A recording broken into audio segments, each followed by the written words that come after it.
दोस्तों, परम ज्ञान की दुनिया में आपका स्वागत है।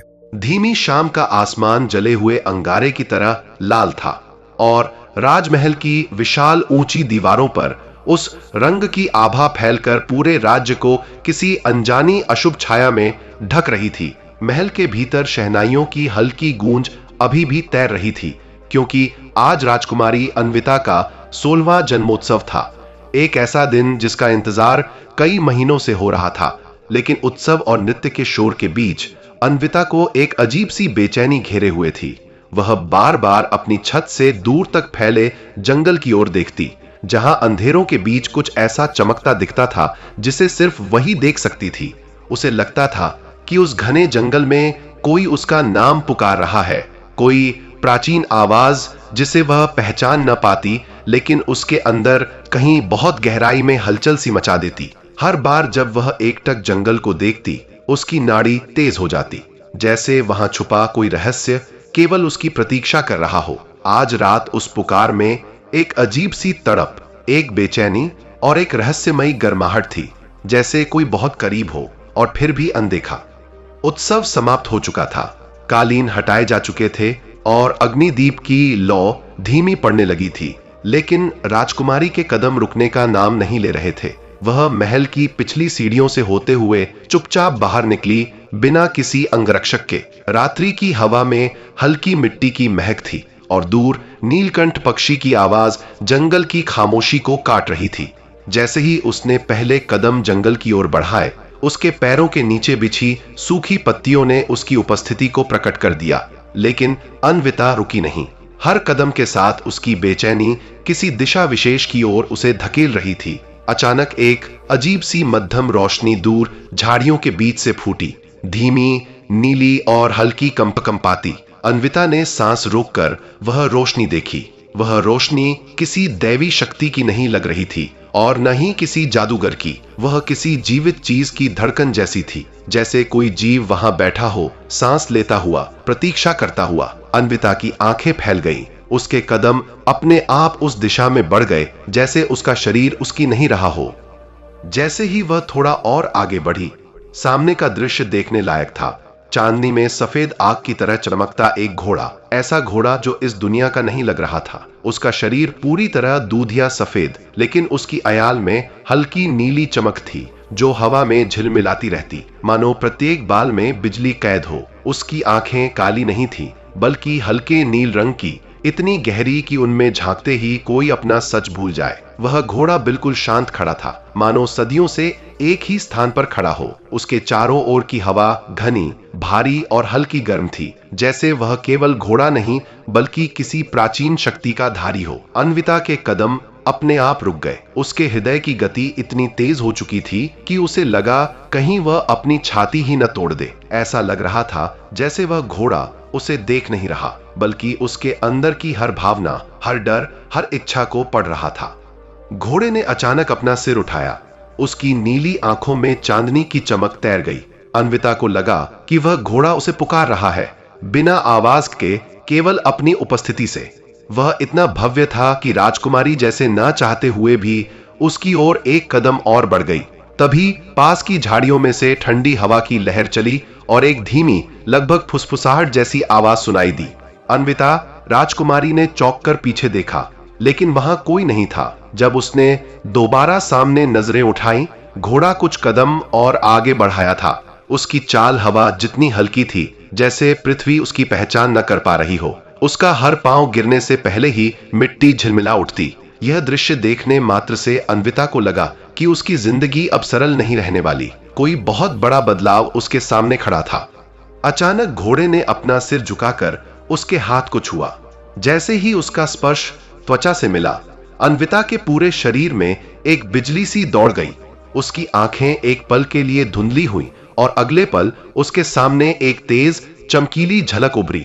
विनाश का दृश्य, आग से जलती धरती, टूटा हुआ महल और राजकुमारी स्वयं एक ऊंची चट्टान पर खड़ी किसी अनदेखे दुश्मन का सामना करती हुई। उस दृश्य में वही घोड़ा भी था, लेकिन वह बोल रहा था, मानो किसी श्राप में बंधा योद्धा जिसके पास एक प्राचीन तृप्त न होने वाला दर्द था। झलक गायब होते ही अन्विता पीछे हट गई। उसका सीना भारी सांसों से उठ गिर रहा था। वह समझ नहीं पा रही थी कि यह सपना था, दर्शन था या कोई चेतावनी। घोड़ा अब भी खड़ा था, जैसे उसने उसे वह भविष्योत्तर दृश्य दिखाया ही ना हो, लेकिन उसकी आंखों में एक गहरी थकान थी, जैसे वह खुद भी उस दृश्य से भयभीत हो। अन्विता ने डर और आकर्षण के मिश्रण में हाथ बढ़ाया। घोड़े ने अपनी गर्दन झुकाई और उसके पास आ गया। तभी कुछ दूर से मशालों की रोशनी दिखाई दी। महल के प्रहरी उसे ढूंढते हुए आ रहे थे। उनकी भारी आवाजें जंगल की खामोशी को फाड़ती हुई राजकुमारी के कानों में पड़ी। घोड़ा अचानक चौंक गया, जैसे उसे मनुष्यों की उपस्थिति पसंद नहीं हो। उसने एक तेज मगर शांत हिनहिनाहट की और अचानक उसकी आयाल तेज रोशनी से चमकने लगी। अन्विता ने अपनी आंखें ढक ली। कुछ ही पलों में वह घोड़ा हवा में घुल गया, जैसे कभी था ही नहीं, जैसे वह केवल चांदनी का भ्रम हो। लेकिन जमीन पर उसके खुरों के निशान अभी भी चमक रहे थे, जैसे किसी जादुई आग से बने हों। प्रहरी दौड़ते हुए पहुंचे और राजकुमारी को सुरक्षित महल में ले जाने लगे। लेकिन अन्विता की नजर पीछे ही अटकी रही। वह उस जगह को देख रही थी जहां कुछ क्षण पहले एक दैवी रहस्यमयी शक्ति उसके सामने खड़ी थी। उसका दिल अभी भी वही नाम दोहरा रहा था, धवल, जो उसने घोड़े को छूते समय अनायास उसके मन में उभरा था। महल लौटते समय राजकुमारी चुप थी, पर उसके भीतर तूफान मचल रहा था। वह जानती थी कि आज उसने कुछ ऐसा देखा है जो उसके जीवन की दिशा बदल देगा। लेकिन उसे यह नहीं मालूम था कि यह केवल शुरुआत थी, एक ऐसे सफर की जो उसे राजकुमारी से योद्धा बनाएगा, मित्र से दुश्मन का भेद मिटा देगा और उसे एक ऐसी लड़ाई में धकेल देगा जहां दांव केवल उसका राज्य नहीं बल्कि संपूर्ण धरती की नियति होगी। उसकी रात अब कभी भी शांत नहीं होने वाली थी, क्योंकि चमत्कारी घोड़ा धवल केवल एक घोड़ा नहीं था, वह एक श्रापित रहस्य, एक भूला हुआ इतिहास और एक आने वाले तूफान का पहला संकेत था, जिसे केवल अन्विता ही रोक सकती थी, या संभवतः उसे जन्म भी वही देगी। रात बीत चुकी थी, मगर अन्विता को नींद नहीं आई। महल के ऊंचे शिखरों पर सुबह की लालिमा उभर रही थी, पर राजकुमारी की आंखों में पिछली रात का नीला प्रकाश अब भी चमक रहा था। वह अपने कक्ष में खड़ी दर्पण में खुद को देख रही थी, पर उसे अपना चेहरा अजनबी लग रहा था। ऐसा महसूस हो रहा था जैसे वह अब महल की वही चंचल, खुशमिजाज राजकुमारी नहीं रही, बल्कि किसी अदृश्य कवच के भीतर फंसी एक योद्धा हो, जिसका युद्ध अभी शुरू भी नहीं हुआ। उसे अपने कानों में वह हल्की सी हिनहिनाहट बार बार सुनाई देती, जैसे धवल ने अपनी उपस्थिति उसके भीतर उतार दी हो। उसे लग रहा था कि उसके भीतर दो अन्विता जाग चुकी हैं, एक जो जानने को उत्सुक है कि यह घोड़ा कौन है, कहां से आया, क्यों उसे पुकार रहा था, और दूसरी जो भयभीत है कि कहीं यह उसके राज्य के लिए अशुभ संकेत न हो। लेकिन दोनों ही दिशाओं में उसे एक ही बात साफ समझ आ रही थी, भागना अब संभव नहीं था। घोड़े ने कुछ ऐसा उसे दिखाया था जिसने उसकी नियति बदल दी थी। सुबह होते ही महल की गतिविधियां शुरू हो गईं। सेविकाएं हॉल में दौड़ रही थीं, संदेशवाहक आदेश ले जा रहे थे और सैनिक परेड में व्यस्त थे। पर आज एक अजीब तनाव पूरे वातावरण में महसूस हो रहा था। हर कोई कुछ अलग था, जैसे सभी जानते हों कि रात को राजकुमारी के साथ कुछ हुआ है, पर कोई पूछने की हिम्मत नहीं कर रहा था।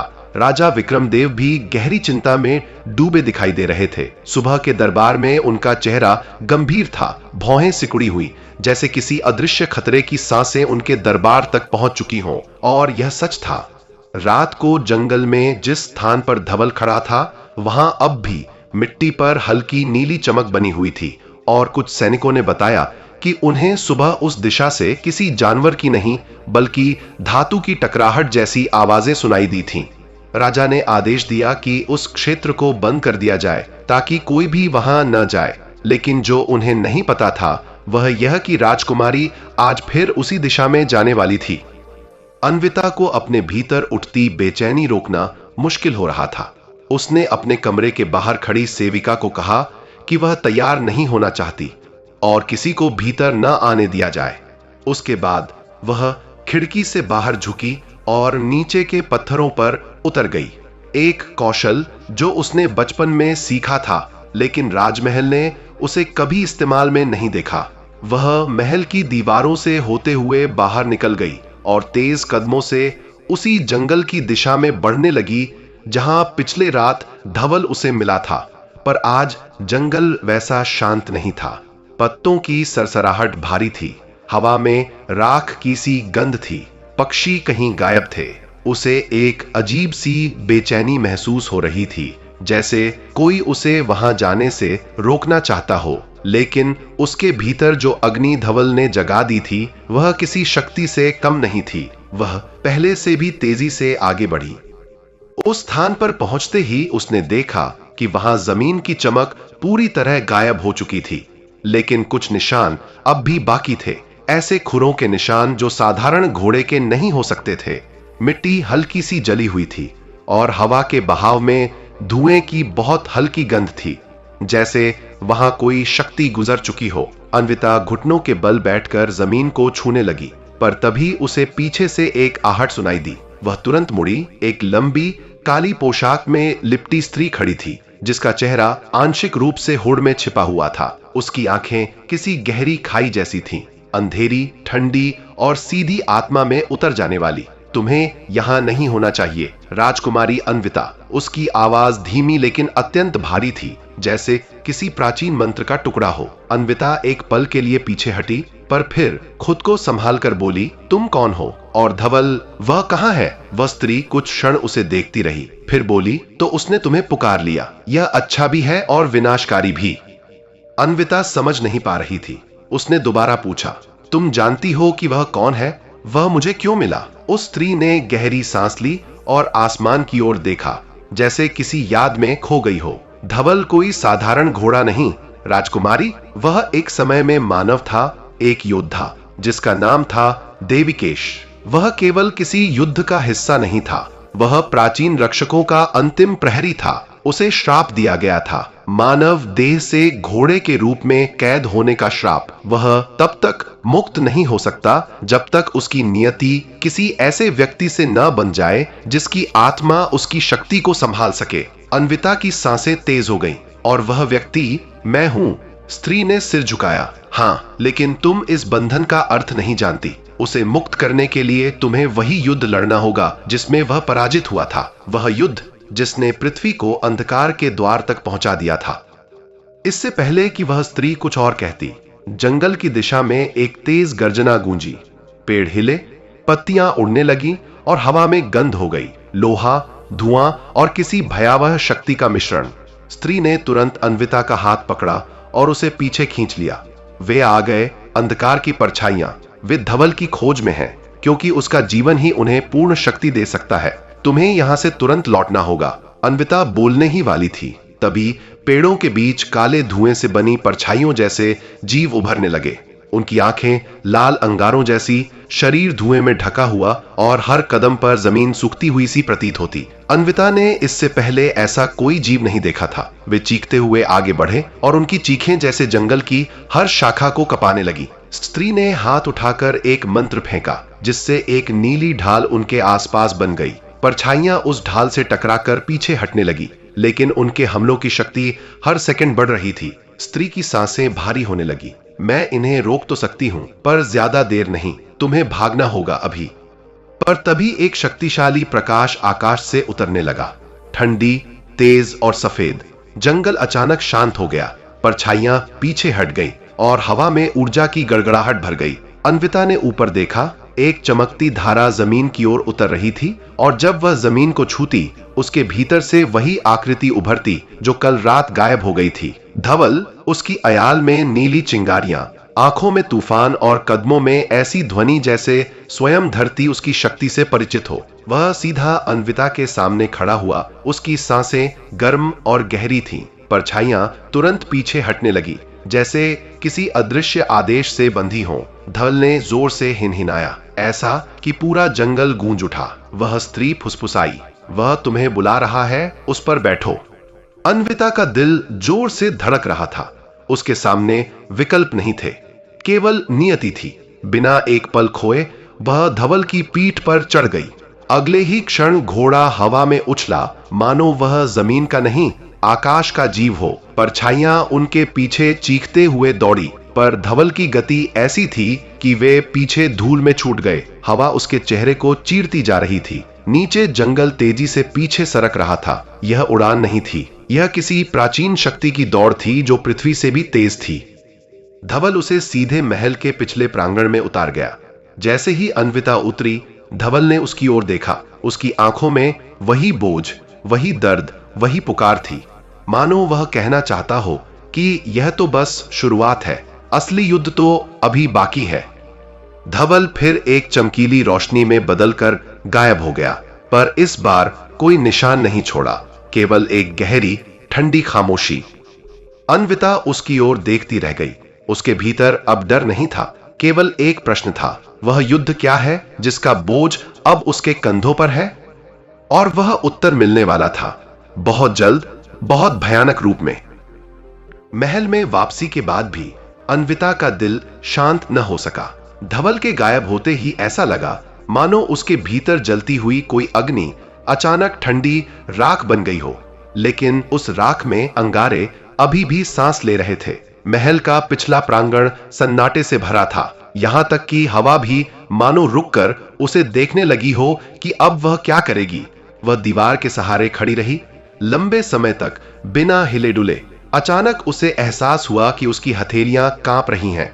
धवल की अयाल को पकड़े रखने की कसक अब भी उनमें थी, लेकिन उसके भीतर एक और कसक जन्म ले चुकी थी, सवालों की। उस काली स्त्री ने जो कहा था वह कोई साधारण भविष्यवाणी नहीं थी, वह एक चेतावनी थी, और चेतावनी का अर्थ होता है खतरा पहले ही शुरू हो चुका है। उसने गहरी सांस ली, माथे को पकड़ा और महसूस किया कि शायद पहली बार जिंदगी में वह राजमहल की दीवारों के भीतर सुरक्षित नहीं थी, बल्कि अब महल की हर दीवार, हर दरार, हर परछाई उसे देखने लगी थी, मानो वे अंधकार की परछाइयां किसी भी क्षण यहां भी कदम रख सकती थीं।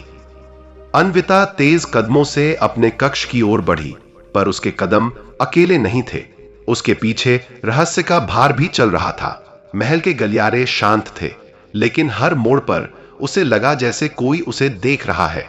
उसकी सांसें भारी थीं और उन सांसों के बीच एक अजीब सी धड़कन थी, मानो धवल की पुकार उसके भीतर बस चुकी हो। जब वह अपने कक्ष में पहुंची तो उसने दरवाजा बंद किया और तुरंत खिड़कियों पर मोटे पर्दे डाल दिए। उसके हाथ कांप रहे थे, पर उसके मन में एक दृढ़ संकल्प जन्म ले रहा था, सच को जानना होगा। वह अब किसी की बात पर भरोसा नहीं कर सकती थी, न राजा विक्रमदेव की, न महल के रक्षकों की, और न ही उस काली वस्त्र वाली स्त्री की। केवल एक पर भरोसा किया जा सकता था, धवल पर, और वह भी पूरी तरह नहीं, क्योंकि धवल मानव था, फिर श्रापित हुआ था, फिर उसे पुकार रहा था। लेकिन किस लिए? उसकी शक्ति पाने के लिए या उसे बचाने के लिए? अन्विता ने अपने कमरे में रखे पुराने संदूक को खींचकर बाहर निकाला। वह वही संदूक था जो उसकी मां के समय से बंद पड़ा था।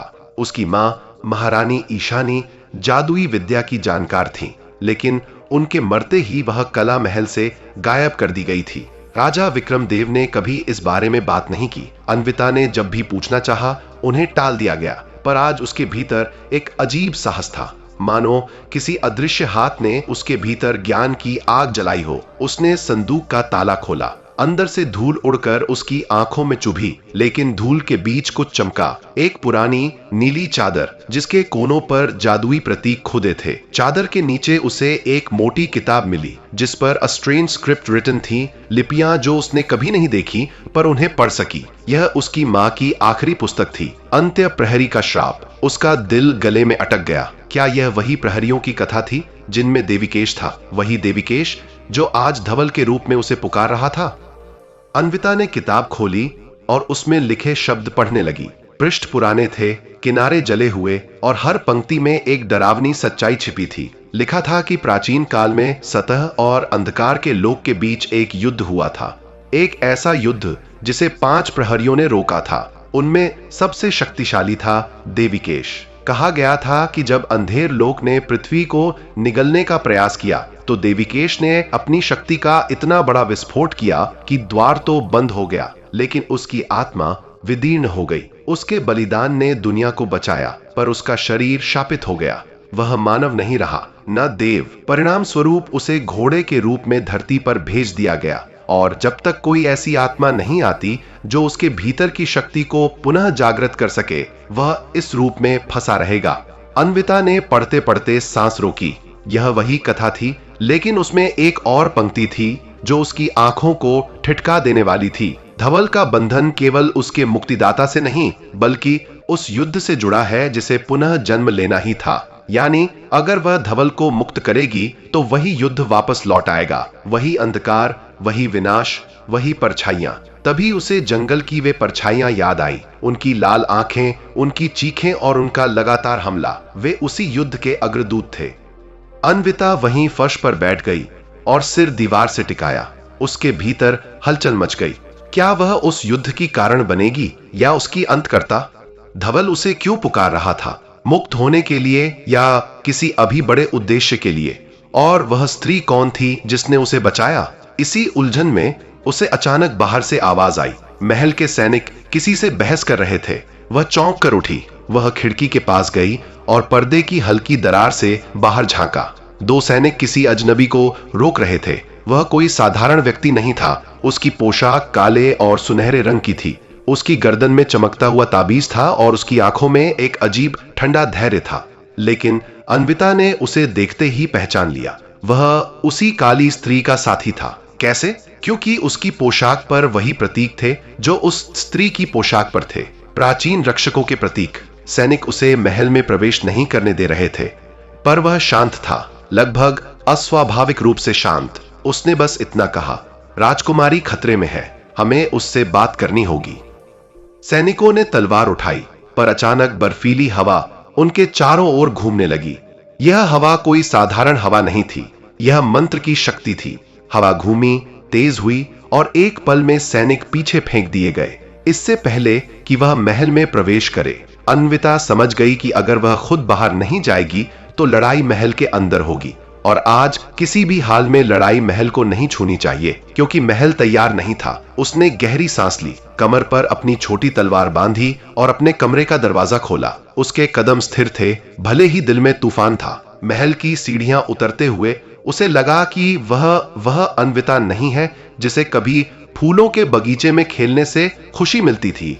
वह अब कोई और बन रही थी, शायद वही जिसके बनने की भविष्यवाणी धवल की आंखों में छिपी थी।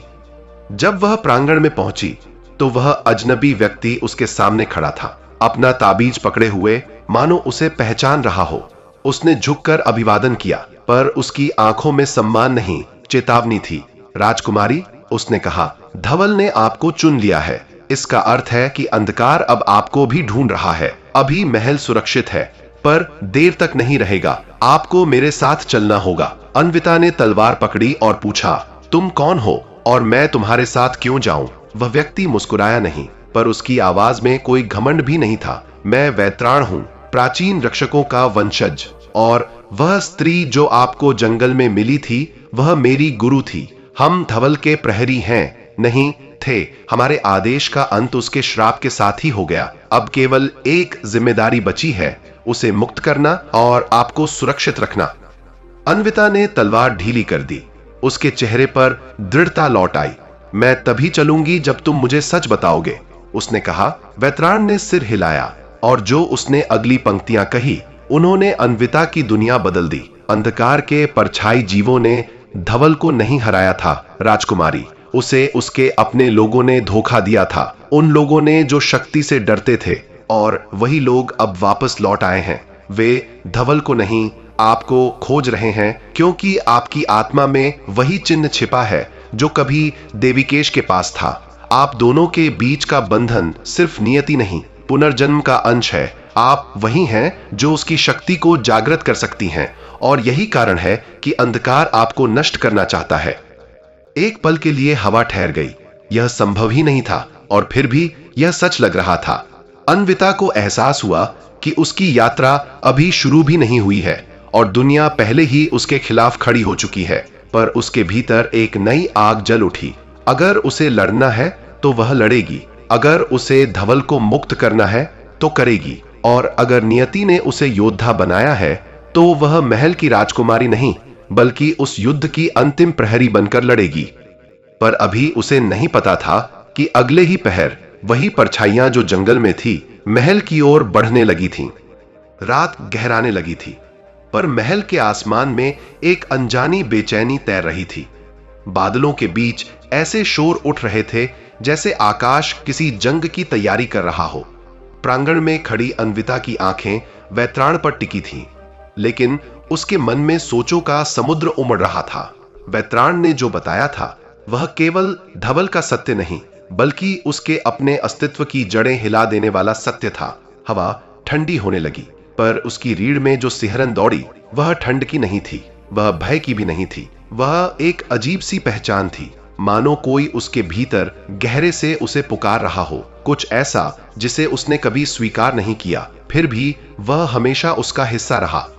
वैत्राण उसकी ओर बढ़ा और धीमी आवाज में बोला, राजकुमारी, समय बहुत कम है, अंधकार की परछाइयां पास आ रही हैं, तुम यहां नहीं रह सकती। अन्विता ने उसकी ओर सीधे देखा, उसकी आंखों में अडिग दृढ़ता थी। मैं भागूंगी नहीं, उसने कहा। यह मेरा राज्य है, मेरा घर। अगर अंधकार आ रहा है तो मैं उसका सामना यहीं करूंगी। वैत्राण की आंखें एक पल के लिए गहरी हो गईं, जैसे वह उसके शब्दों में छिपा संकल्प परख रहा हो। तुम समझ नहीं रही, वह बोला। परछाइयां कोई साधारण शत्रु नहीं, वे केवल विनाश का आदेश लेकर नहीं आती, वे अपनी राह में हर चेतन तत्व को निगल लेती हैं। इस महल की एक एक ईंट, एक एक आत्मा उनके लिए भोजन है। अगर वे यहां पहुंची तो न तुम बचोगी न यह राज्य। अन्विता ने एक गहरी सांस ली, पर उसका संकल्प डगमगाया नहीं। अगर मैं चली गई तो मेरा राज्य कौन बचाएगा? मेरे पिता? उनके हाथ कांपते हैं। सैनिक? वे तो अभी जंगल की परछाइयों से ही डर कर गिर पड़े थे। तुम चाहते हो कि मैं सब छोड़कर चली जाऊं, लेकिन कैसे? उसकी आवाज में एक ऐसी खामोशी थी जो किसी तूफान से भी अधिक भारी थी। वैत्राण ने इस बार उसे ध्यान से देखा, पहली बार जैसे वह राजकुमारी अन्विता को नहीं, उस जागृत योद्धा को देख रहा था जो उसकी आत्मा में पल रहा था। कुछ क्षण बाद वह बोला, तुम्हारा यहां रहना तुम्हारे राज्य को बचाना नहीं होगा, उसे विनाश के मुंह में धकेलना होगा। अंधकार तुम्हें ढूंढ रहा है राजकुमारी, तुम्हें। अगर तुम यहां रही तो वह महल को तोड़े बिना तुम्हें नहीं छोड़ेगा। अगर तुम बाहर चली जाओ तो महल को सांस लेने का समय मिलेगा और हमें भी सच समझने का, तैयारी करने का, धवल तक पहुंचने का समय मिलेगा। यह अंतिम बात सुनकर अन्विता का दिल धड़क उठा। धवल? वह कहां है? वह फिर कब आएगा? वैत्राण की सांसें भारी हुई। धवल को जबरदस्ती बुलाया नहीं जा सकता, वह केवल तभी प्रकट होता है जब तुम्हारी आत्मा उसे पुकारती है। तुमने उसे महसूस किया होगा, तुम्हारे भीतर जो कंपन था वही पुल है तुम्हारे और उसके बीच, लेकिन अभी वह हमसे दूर है, एक ऐसी जगह जहां अंधकार की आंखें पहुंच नहीं सकती। आसमान में अचानक गरज उठी, जैसे बिजली बादलों में नहीं, जमीन के भीतर उतर रही हो। महल की नींव तक में कंपन छा गया। अन्विता और वैत्राण एक साथ आकाश की ओर देखे। बादल फट रहे थे और बीच में एक काला भंवर बन रहा था, ऐसा जैसे रात दिन को निगल रही हो। वैत्राण का चेहरा गंभीर हो गया। वे आ गए। उसकी आवाज में पहली बार चिंता थी। परछाई जीवों का अग्रदूत, अगर वह यहां उतरा तो महल 5 मिनट भी नहीं टिकेगा। अन्विता का दिल तेजी से धड़कने लगा, लेकिन उसके भीतर अचानक एक अजीब शांति उतर आई, वही शांति जो किसी बड़े युद्ध से पहले योद्धा के भीतर उतरती है। उसने आगे बढ़कर कहा, अगर मैं अभी तुम्हारे साथ चलूं तो हम कहां जाएंगे? वैत्राण ने धीरे से हाथ उठाया। उसकी मुट्ठी में पकड़ा ताबीज हल्की नीली चमक में जलने लगा। उस जगह उसने कहा, जहां धवल पहली बार श्रापित हुआ था, वहां से ही तुम्हारी यात्रा शुरू होगी और वहीं से तुम्हारे प्रश्नों का हर उत्तर मिलेगा। अन्विता कुछ बोल पाती, उससे पहले ही महल के मुख्य द्वार की ओर से चीखें उठने लगी। ऐसा लगा जैसे किसी दैत्य ने हवा को फाड़कर अपनी उपस्थिति दर्ज करा दी हो। पहरेदारों की चीखें, तलवारों के गिरने की आवाजें और हवा में फैलती राख की गंध, हर चीज बता रही थी कि परछाइयां अब महल की दीवारों से एक सांस की दूरी पर थीं। अन्विता ने तुरंत अपनी तलवार निकाली और प्रांगण की ओर दौड़ी।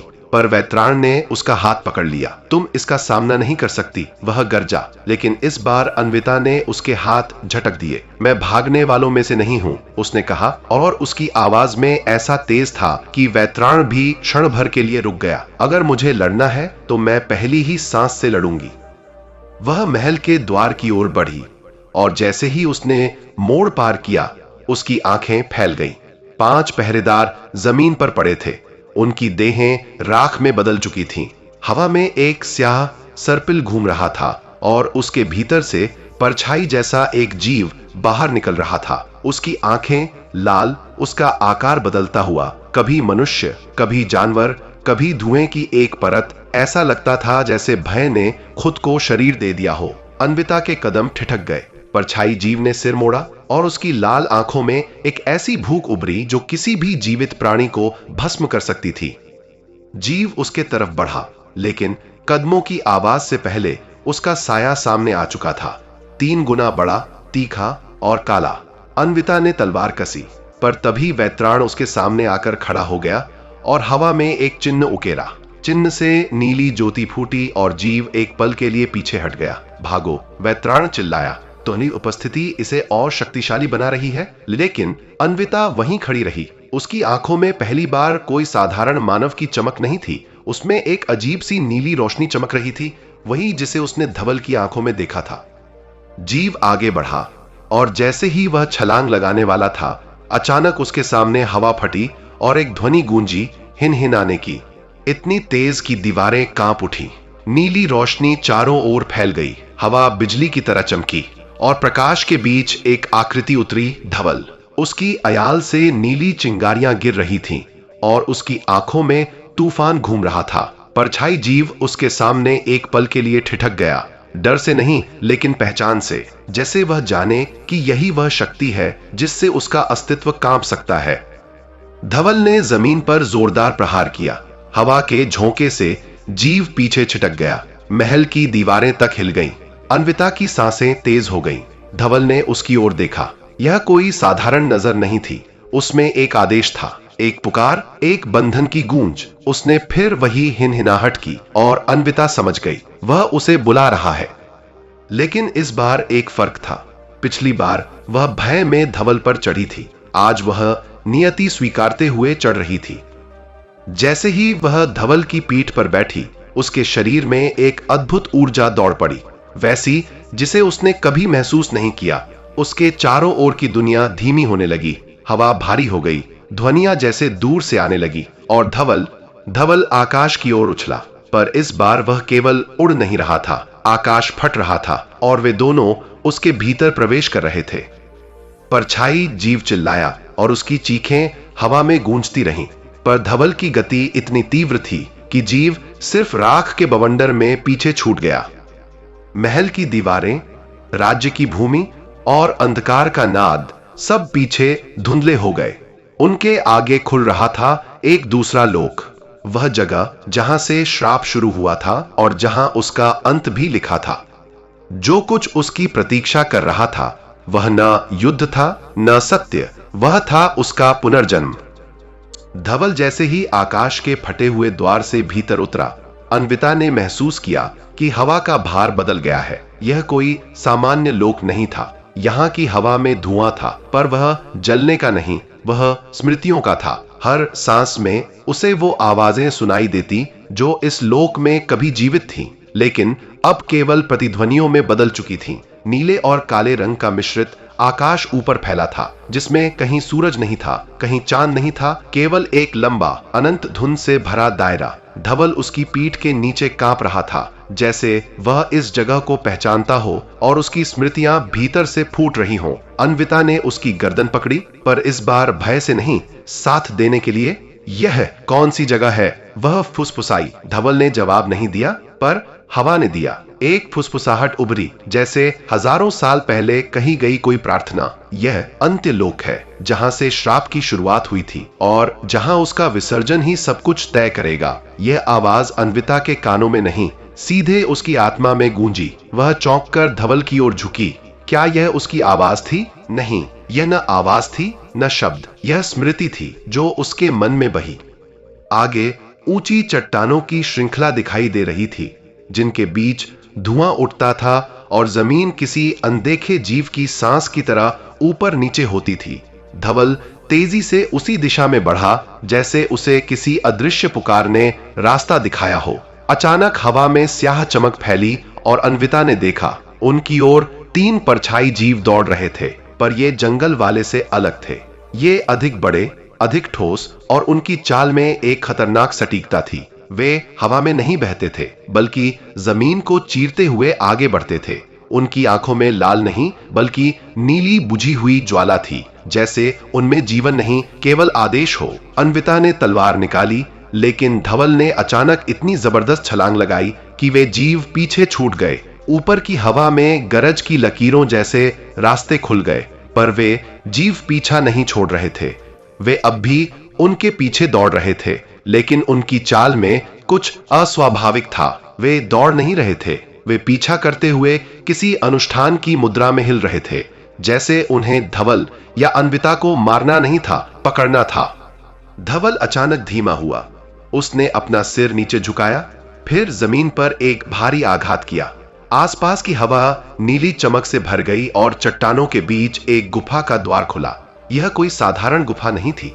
उसके प्रवेश द्वार के ऊपर ऐसे प्रतीक खुदे थे जिन्हें अन्विता ने अपनी मां की पुस्तक में देखा था, प्राचीन प्रहरी चिन्ह। धवल ने एक कदम पीछे किया, मानो उसे अनुमति चाहिए। अन्विता ने उसकी गर्दन थपथपाई और धीरे से बोली, हमें भीतर जाना होगा। जैसे ही वे गुफा में प्रवेश किए, बाहर के परछाई जीव रुक गए। अचानक वे जहां थे वहीं थम गए, जैसे किसी अदृश्य दीवार ने उन्हें रोक दिया हो। लेकिन उनकी आंखों की नीली ज्वाला और तेज हो गई। वे अब हमला नहीं कर रहे थे, वे प्रतीक्षा कर रहे थे। यह अन्विता के दिल में और बड़ा डर भर गया। इसका मतलब था कि वे जानते थे कि वह वापस इसी रास्ते आएगी। उनकी प्रतीक्षा ही भविष्य का संकेत थी। गुफा के भीतर हवा ठंडी थी, पर ठंड में भी आग की गंध थी। एक अजीब मिश्रण, मानो यहां किसी ने जादू और विनाश को एक साथ कैद कर रखा हो। दीवारों पर नुकीले पत्थर उभरे थे, लेकिन उन पर समय के निशानों की जगह जले हुए हाथों के चिन्ह थे। अन्विता ने उन चिन्हों को देखा और उसे सहज ही समझ आया, यहाँ किसी ने बाहर निकलने के लिए संघर्ष किया था और वह संघर्ष सफल नहीं हुआ था। गुफा के भीतर कुछ दूरी चलने पर एक विशाल कक्ष खुला, जिसमें बीचों बीच एक गोल पत्थर था और उसके ऊपर नीली हल्की चमकती हुई अग्नि लहरा रही थी। लेकिन वह अग्नि बिना जलाए जल रही थी। कमरे की हवा में अचानक भारीपन छा गया। ऐसा लगा जैसे कोई प्राचीन सत्ता उसकी उपस्थिति को पहचान रही हो।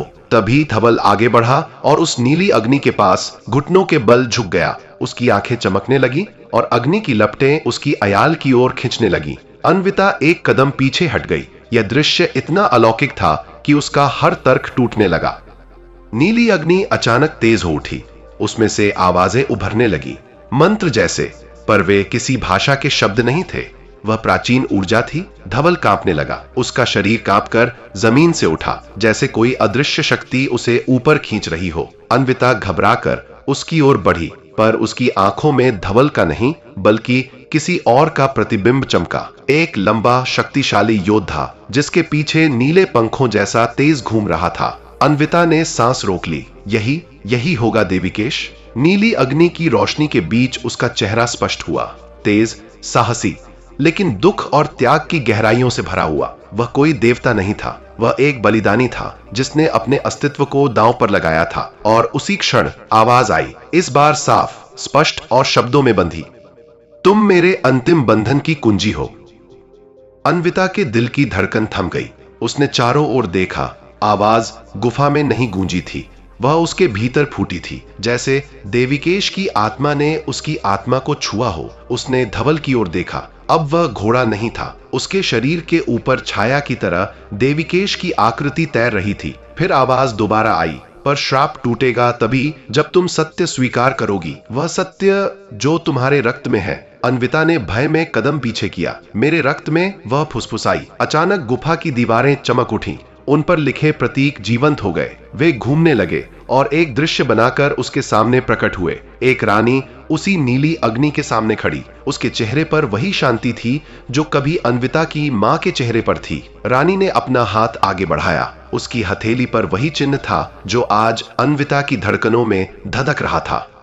तुम प्राचीन प्रहरी कुल की अंतिम संतति हो, अन्विता, आवाज गूंजी। तुम्हारी मां केवल महारानी नहीं थी, वह अंधकार के विरुद्ध अंतिम मुरब्बत थी। उन्होंने तुम्हें बचाने के लिए अपनी शक्ति छिपा दी। उन्होंने तुम्हें मानवीय जीवन दिया, पर तुम मानव नहीं हो, तुम प्रहरी रक्त की वाहक हो। यह सुनते ही अन्विता पीछे दीवार से टकरा गई। उसका पूरा शरीर सुन्न हो गया। उसका मन विरोध करने के लिए चिल्लाया, मैं सिर्फ राजकुमारी हूं, मैं कोई प्रहरी नहीं। पर नीली अग्नि गरजी इतनी जोर से कि धवल का शरीर जमीन से आकर गिरा। नियति मानने से नहीं बदलती, आवाज बोली। तुम्हारा जन्म इस युद्ध के पुनर्जागरण के लिए हुआ है, और धवल का श्राप तभी टूटेगा जब तुम अपने भीतर के प्रहरी को स्वीकारोगी। नीली लपटें अन्विता की ओर बढ़ने लगीं। उसके आसपास हवा भारी हो गई। उसके कानों में धड़कनों जैसे प्राचीन ड्रमों की आवाज गूंजने लगी। उसकी आंखों में जलन होने लगी, फिर उनमें नीली चमक फूट पड़ी। गुफा में प्रकाश फैल गया। अन्विता चीखी, दर्द से नहीं बल्कि भीतर की शक्ति के जागरण के कारण। जब आंखें धीरे धीरे खुलीं तो वह अकेली नहीं थी। उसके पीछे एक विशाल पंखों जैसा छलावा तैर रहा था, उस रूप में जैसा कभी देविकेश का था, बस उसमें स्त्री की गरिमा थी। धवल ने सिर उठाया।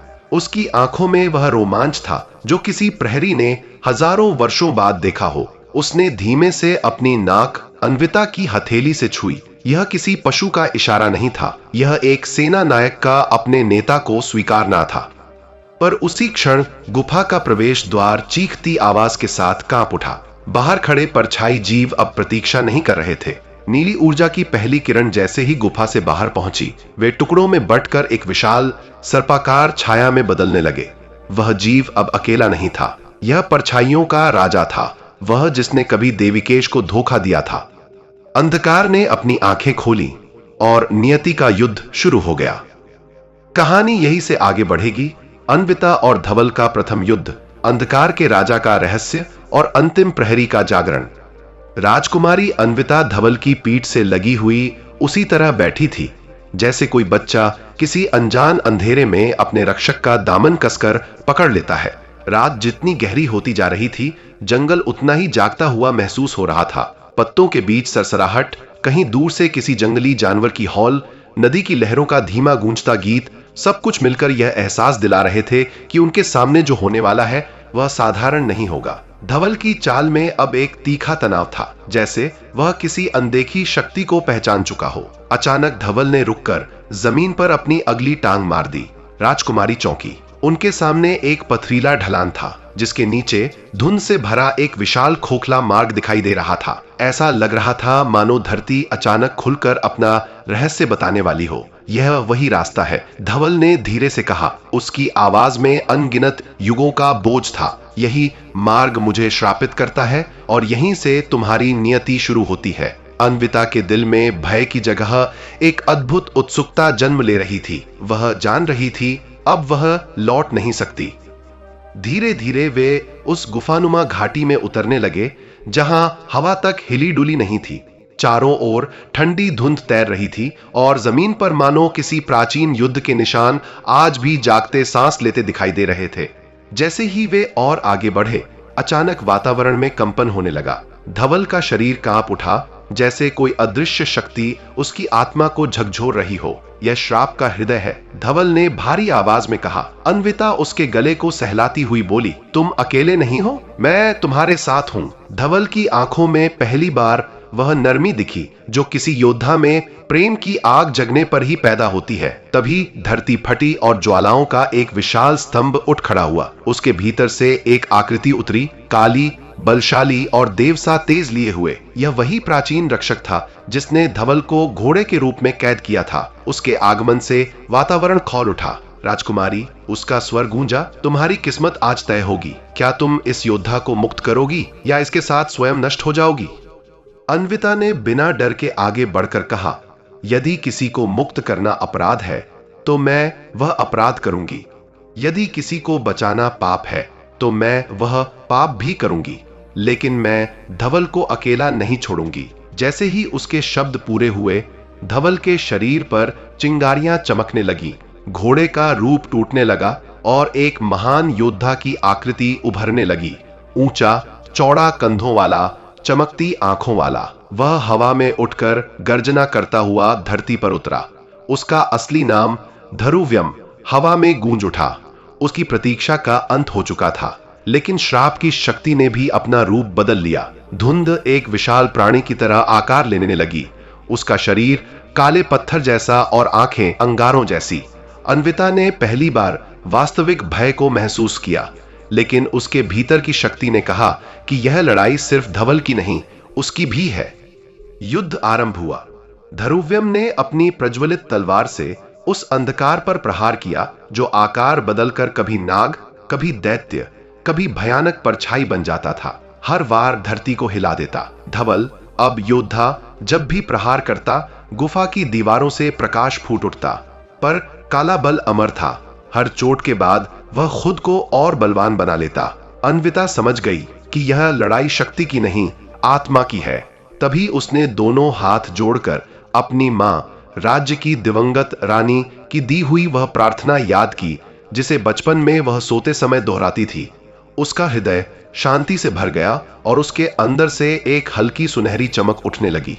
उसकी हथेलियां ताजे सूर्य जैसी दमकने लगी। उसे एहसास हुआ कि वह साधारण राजकुमारी नहीं, बल्कि प्रीति शक्ति की वाहक थी। वह शक्ति जो किसी भी श्राप को प्रेम, समर्पण और विश्वास से तोड़ सकती थी।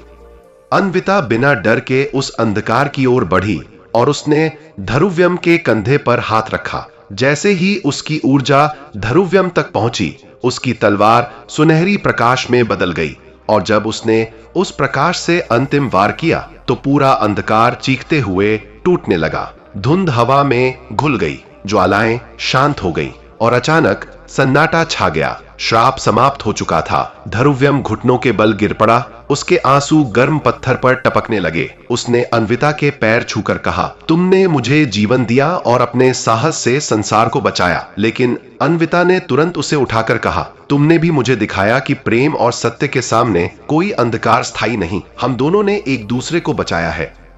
गुफा की छत टूटते हुए स्वर्गिक प्रकाश बरसने लगा।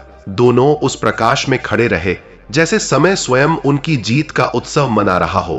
धीरे धीरे धरुव्यम का शरीर पूरी तरह स्थिर और शांत हो गया। उसकी आंखों में वह कोमल चमक आ गई जिसे देखकर किसी भी आत्मा को सुकून मिलता।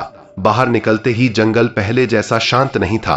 पक्षी चहक रहे थे, पेड़ झूम रहे थे, नदी नई धुन गा रही थी। धवल, जो अब धरुव्यम था, ने अन्विता का हाथ थाम लिया, लेकिन उसमें कोई स्वार्थ नहीं था। सिर्फ एक वचन था, अब से जहां तुम जाओगी मैं तुम्हारे साथ चलूंगा। घोड़े की तरह नहीं, नायक की तरह नहीं, बल्कि उस साथी की तरह जिसे तुम्हारे दिल ने चुना है। अन्विता मुस्कुराई और दोनों ने एक दूसरे की आंखों में वह भविष्य देखा जहां कोई श्राप नहीं था, सिर्फ नई शुरुआतें थीं।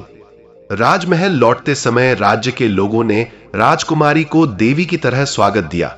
वे समझ चुके थे कि उनकी राजकुमारी सिर्फ राज सिंहासन की वारिस नहीं, बल्कि लोक कल्याण की रक्षक भी है। धरुव्यम को भी सम्मान मिला और धीरे धीरे वह राजकुमारी का सबसे विश्वसनीय संरक्षक, मित्र और जीवन साथी बन गया। वर्षों बाद रानी अन्विता और सेनापति धरुव्यम की प्रेम कथा पूरे राज्य में गाई जाने लगी।